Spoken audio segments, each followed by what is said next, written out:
ఉన్న బలగాలని భయపెట్టాలి. చదరంగంలో వ్యూహం ఏంటి?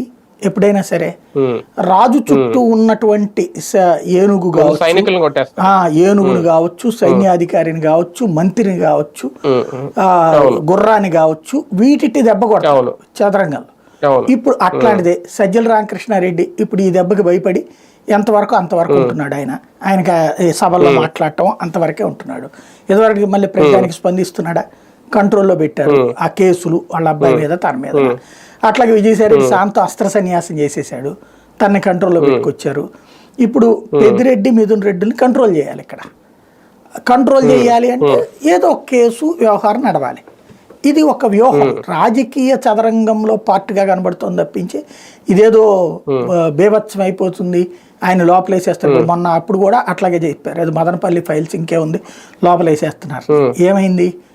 అట్లాగే అదేది ఆయన ఇల్లు ఏదో ఆక్రమించేసుకున్నాడు, రోడ్డును ఆక్రమించేసుకున్నాడు అన్నారు. ఏమైంది? కోర్టే ఆర్డర్ ఇచ్చింది. అక్కడ ఏం జరిగింది?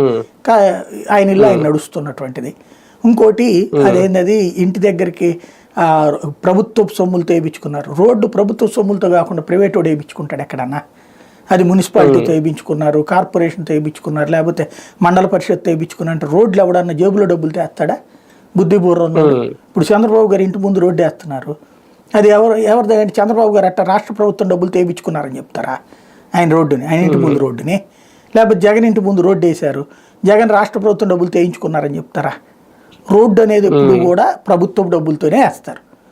అది ప్రైవేట్ ప్రాపర్టీ అంటే ప్రైవేట్ ప్రాపర్టీ వేస్తుంది. ఇప్పుడు మన ఇల్లు ప్రైవేట్ ప్రాపర్టీ, మన ఇంటి ముందు ఉన్నటువంటి రోడ్డు ప్రభుత్వ ప్రాపర్టీ.